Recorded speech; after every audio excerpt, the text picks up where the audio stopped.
ಜಿಲ್ಲಾ ಘಟಕಗಳಿಗೆ ಕಾರ್ಯಾಧ್ಯಕ್ಷರ ನೇಮಕ ಆಗಿದೆ. ಒಂದು ರೀತಿಯಲ್ಲಿ ಹೊಸ ಪದ್ಧತಿಗೆ ನಾಂದಿ ಹಾಡಿದ್ದಾರೆ ಡಿಸಿಎಂ ಡಿಕೆ ಶಿವಕುಮಾರ್. ಈಗ ಕಾಂಗ್ರೆಸ್ನಲ್ಲಿ ಗೊಂದಲ ಉಂಟಾಗುವಂತಹ ಸಾಧ್ಯತೆ ಇದೆ. ಈ ವಿಚಾರದಿಂದಲೂ ಕೂಡ ಜಿಲ್ಲಾ ಘಟಕಗಳಿಗೆ ಕಾರ್ಯಾಧ್ಯಕ್ಷರ ನೇಮಕ ಆಗಿದೆ. ಒಂದು ಹೊಸ ಪದ್ಧತಿಗೆ ನಾಂದಿ ಹಾಡ್ತಾ ಇದ್ದಾರೆ. ಗೊಂದಲ ಸೃಷ್ಟಿಸಿದ ಏನಿದೆ ಇದು ಸೃಷ್ಟಿಯಾಗುವಂತಹ ಸಾಧ್ಯತೆ ಇದೆ ಕೆಪಿಸಿಸಿ ಅಧ್ಯಕ್ಷರ ಒಂದು ವಿಚಾರದಲ್ಲಿ. ಯಾಕಂದ್ರೆ ಕಾಂಗ್ರೆಸ್ನ ಕೆಲವೊಂದು ಜಿಲ್ಲಾ ಘಟಕಗಳಿಗೆ ಕಾರ್ಯಾಧ್ಯಕ್ಷರ ನೇಮಕವನ್ನು ಮಾಡಿದ್ದಾರೆ, ಎಲ್ಲ ಘಟಕಗಳಿಗೂ ಕೂಡ ಅಲ್ಲ. ಈ ನಿರ್ಧಾರದಿಂದ ಜಿಲ್ಲಾ ಕಾಂಗ್ರೆಸ್ನಲ್ಲಿ ಒಂದು ಅಸಮಾಧಾನ ವ್ಯಕ್ತವಾಗ್ತಾ ಇದೆ. ತಮಗೆ ಎಲ್ಲಿ ಬೇಕೋ ಅಲ್ಲಿ ಮಾತ್ರ ಕಾರ್ಯಾಧ್ಯಕ್ಷರ ನೇಮಕ ಆಗಿದೆ ಅಂತ ಆಕ್ರೋಶವನ್ನು ವ್ಯಕ್ತಪಡಿಸ್ತಾ ಇದ್ದಾರೆ. ಎಲ್ಲೆಲ್ಲಿ ಡಿಸಿಸಿ ಅಧ್ಯಕ್ಷರ ಕಾರ್ಯದ ಬಗ್ಗೆ ಸಮಾಧಾನ ಇಲ್ಲವೋ ಅಲ್ಲಿ ಮಾಡಿದ್ದಾರೆ ನೇಮಕ. ಡಿಸಿಸಿ ಅಧ್ಯಕ್ಷರಿಗೆ ಸಮನಾಗಿರುತ್ತೆ ಈ ಒಂದು ಹುದ್ದೆ ಅಂತ ಹೇಳ್ತಾ ಇದ್ದಾರೆ. ಜಿಲ್ಲಾ ಸಮಿತಿಗಳ ಕಾರ್ಯಾಧ್ಯಕ್ಷರುಗಳಿಗೆ ನೀಡುವಂತಹ ಒಂದು ಟಾಸ್ಕ್ ಬಗ್ಗೆಯೂ ಕೂಡ ದೊಡ್ಡ ಗುಮಾನಿ ಇದೆ. ಕಾಂಗ್ರೆಸ್ ಸಮಿತಿಯಲ್ಲೇ ಡಿಕೆಶಿ ಪರ್ಯಾಯ ನಾಯಕರನ್ನು ಹುಟ್ಟು ಹಾಕ್ತಾ ಇದ್ದಾರೆ ಎನ್ನುವಂತಹ ಚರ್ಚೆ ಕೂಡ ಜೋರಾಗಿದೆ. ಡಿಕೆಶಿಯ ಈ ನಿರ್ಧಾರದ ಹಿಂದೆ ಅಸಲಿಗೆ ಬೇರೆಯದ್ದೇ ಕಾರಣ ಇದೆ ಎನ್ನುವಂತಹ ಚರ್ಚೆ ಕೂಡ ಇದೆ. ಹೊಸ ಹುದ್ದೆಗಳ ಸೃಷ್ಟಿ ಮೂಲಕ 2028ರ ಚುನಾವಣೆಗೆ ಈಗಿನಿಂದಲೇ ಮೆಗಾ ಪ್ಲಾನ್ ಅನ್ನು ಮಾಡಿಕೊಳ್ತಾ ಇದ್ದಾರೆ. ಜಿಲ್ಲಾ ಘಟಕದ ಕಾರ್ಯಾಧ್ಯಕ್ಷರ ನೇಮಕದ ಹಿಂದೆ 10 ಪ್ಲಾನ್ಗಳು ಕೂಡ ಇವೆ ಡಿಕೆಶಿಯ ಒಂದು ತಲೆಯಲ್ಲಿ. ಈ ಮೂಲಕ ಟಾಸ್ಕ್ ಮತ್ತು ಟಾರ್ಗೆಟ್ ಕೂಡ ಫಿಕ್ಸ್ ಮಾಡಿದ್ದಾರೆ. ಅವರಿಗೆ ಶಾಸಕರ ಕಾರ್ಯವಿಧಾನ, ಜನರ ಸಂಪರ್ಕದ ಗುರಿಯನ್ನು ಹೊಂದಿದ್ದಾರೆ. ಈ ಒಂದು ಹುದ್ದೆಯನ್ನು ನೇಮಕ ಮಾಡಿದ್ರು. 2028ಕ್ಕೆ ಹಾಲಿ ಶಾಸಕರ ಸೋಲು ಗೆಲುವಿನ ಬಗ್ಗೆಯೂ ಕೂಡ ಸರ್ವೆ ಮಾಡೋಕೆ ಡಿಕೆಶಿ ಪರೋಕ್ಷವಾಗಿ ಸೂಚನೆ ಕೊಟ್ಟಿದ್ದಾರೆ. ಹಾಲಿ ಶಾಸಕರ ಕ್ಷೇತ್ರಗಳ ಬಗ್ಗೆ ಈಗಿನಿಂದಲೇ ವರದಿಯನ್ನು ಪಡೆಯೋಕೆ ಪ್ಲಾನ್ ಮಾಡ್ತಾ ಇದ್ದಾರೆ. ಇನ್ನು ಪರಾಜಿತ ಅಭ್ಯರ್ಥಿಗಳಿಂದ ಪಕ್ಷ ಸಂಘಟನೆಗೂ ಕೂಡ ಪ್ಲಾನ್ ಅನ್ನು ಮಾಡ್ತಾ ಇದ್ದಾರೆ. ಈ ನಿಟ್ಟಿನಲ್ಲಿ ಕಳೆದ ಚುನಾವಣೆಯಲ್ಲಿ ಸೋತ ಅಭ್ಯರ್ಥಿಗಳ ಸದ್ಯದ ಸ್ಥಿತಿಗತಿ ಬಗ್ಗೆ ಕೂಡ ವಿವರಗಳನ್ನು ಸಂಗ್ರಹಣೆ ಮಾಡ್ತಾ ಇದ್ದಾರೆ.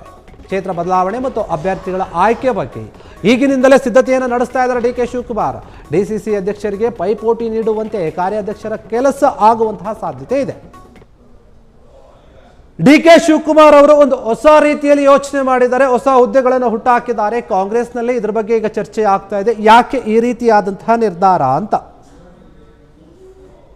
ಇನ್ನು ಗೊಂದಲವನ್ನು ಸೃಷ್ಟಿಸುತ್ತಾ ಈ ಕೆಪಿಸಿಸಿ ಅಧ್ಯಕ್ಷರ ಹೊಸ ಆದೇಶ ಎನ್ನುವಂತಹ ವಿಚಾರ ಕೂಡ ಇದೆ. ಯಾಕಂದ್ರೆ ನೋಡಿ, ಕಾಂಗ್ರೆಸ್ನಲ್ಲಿ ಈಗ ಏನೇನು ಆಗ್ತಾ ಇದೆ, ಏನೇನು ಗೊಂದಲಗಳಿದೆ, ಯಾವ ವಿಚಾರದ ಬಗ್ಗೆ ಚರ್ಚೆ ಆಗ್ತಾ ಇದೆ ಅದೇ ಸಾಕಷ್ಟಿದೆ. ಹೀಗಿರುವಾಗ ಹೊಸ ರೀತಿಯಾದಂತಹ ಅಸಮಾಧಾನ ಉಂಟಾಗ್ತಾ ಇದೆ, ಚರ್ಚೆಗೆ ಕಾರಣವಾಗ್ತಾ ಇದೆ ಡಿಕೆ ಶಿವಕುಮಾರ್ ಅವರ ಈ ಒಂದು ನಡೆ. ಹೊಸ ಹುದ್ದೆಗಳನ್ನು ಹುಟ್ಟಾಕ್ತಾ ಇದ್ದಾರೆ. ಯಾಕಂದ್ರೆ ಕಾಂಗ್ರೆಸ್ನ ಕೆಲವೊಂದು ಜಿಲ್ಲಾ ಘಟಕಗಳಿಗೆ ಮಾತ್ರ ಕಾರ್ಯಾಧ್ಯಕ್ಷರ ನೇಮಕ ಆಗಿದೆ. ಈಗ ಇರುವಂತಹ ಪ್ರಶ್ನೆ ಏನು ಅಂತಂದ್ರೆ, ಕೆಲವೊಂದಕ್ಕೆ ಮಾತ್ರ ಯಾಕೆ, ಕೆಲವೊಂದು ಜಿಲ್ಲಾ ಘಟಕಗಳಿಗೆ ಮಾತ್ರ ಯಾಕೆ ಎನ್ನುವಂತಹ ಪ್ರಶ್ನೆ. ಹಾಗೆ ಮಾಡೋ ಹಾಗಿದ್ರೆ ಎಲ್ಲ ಕಡೆ ಹೋಲ್ಸೇಲ್ ಆಗಿ ಮಾಡ್ಬೋದಾಗಿತ್ತಲ್ಲ, ಯಾಕೆ ಈ ರೀತಿಯಾದಂತಹ ನಿರ್ಧಾರ ಅಂತ ಅಸಮಾಧಾನವನ್ನು ವ್ಯಕ್ತಪಡಿಸ್ತಾ ಇದ್ದಾರೆ ಕೆಲವರು. ಕಾರ್ಯಾಧ್ಯಕ್ಷರ ನೇಮಕ ಏನಿದೆ ಒಂದು ರೀತಿಯಲ್ಲಿ ಅವರಿಗೆ ಇಷ್ಟ ಬಂದಂತೆ ನೇಮಕ ಮಾಡ್ತಾ ಇದ್ದಾರೆ, ಇದು ಸರಿಯಲ್ಲ. ನೋಡಿ, ಇನ್ನು ಎಲ್ಲೆಲ್ಲಿ ಡಿಸಿಸಿ ಅಧ್ಯಕ್ಷರ ಒಂದು ಕೆಲಸ ಏನಿದೆ ಅವರ ಒಂದು ಕೆಲಸದಲ್ಲಿ ಇವರಿಗೆ ಸ್ವಲ್ಪ ತೃಪ್ತಿ ಇಲ್ವೋ, ಎಲ್ಲಿ ಸಮಾಧಾನ ಇಲ್ವೋ, ಅಲ್ಲಿ ಪಕ್ಷ ಸಂಘಟನೆ ಸರಿಯಾಗಿ ಆಗ್ತಾ ಇಲ್ಲ ಅಂತ ಎಲ್ಲೆಲ್ಲಿ ಅನಿಸ್ತಾ ಇದೆಯೋ ಅವರಿಗೆ, ಅಲ್ಲಿ ಈ ರೀತಿಯಾದಂತಹ ಕಾರ್ಯಾಧ್ಯಕ್ಷರ ನೇಮಕವನ್ನು ಮಾಡಿದ್ದಾರೆ.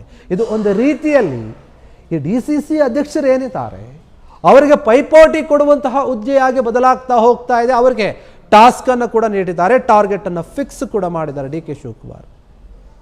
ಈ ಹುದ್ದೆಯ ಒಂದು ಹುಟ್ಟಿನಿಂದ ಏನಾಗ್ತಾ ಇದೆ, ಈಗ ಒಂದು ರೀತಿಯಲ್ಲಿ ಮುಂದೆ ಬರುವಂತಹ ಚುನಾವಣೆಗಳನ್ನು ಯಾವ ರೀತಿಯಾಗಿ ಎದುರಿಸಬೇಕು, ಅಭ್ಯರ್ಥಿಗಳನ್ನು ಯಾವ ರೀತಿಯಾಗಿ ಆಯ್ಕೆ ಮಾಡಬೇಕು, ಅವರ ಸ್ಥಿತಿಗತಿಗಳು ಹೇಗಿದೆ, ಹಿಂದೆ ಸೋತಿದ್ರೆ ಅದು ಯಾವ ಕಾರಣಕ್ಕೆ ಸೋತರು ಅಥವಾ ಗೆದ್ದಿದ್ರೆ ಯಾವ ಕಾರಣಕ್ಕೆ ಗೆದ್ದಿದ್ರು, ಇದರೆಲ್ಲದರ ಬಗ್ಗೆ ಈಗಿನಿಂದಾನೇ ವರದಿಯನ್ನು ತಗೋತಾ ಇದ್ದಾರೆ. ಇದು 2028ರ ಚುನಾವಣೆಯನ್ನು ದೃಷ್ಟಿಯಲ್ಲಿಟ್ಕೊಂಡು ಮಾಡ್ತಾ ಇರುವಂತಹ ಒಂದು ಬದಲಾವಣೆ.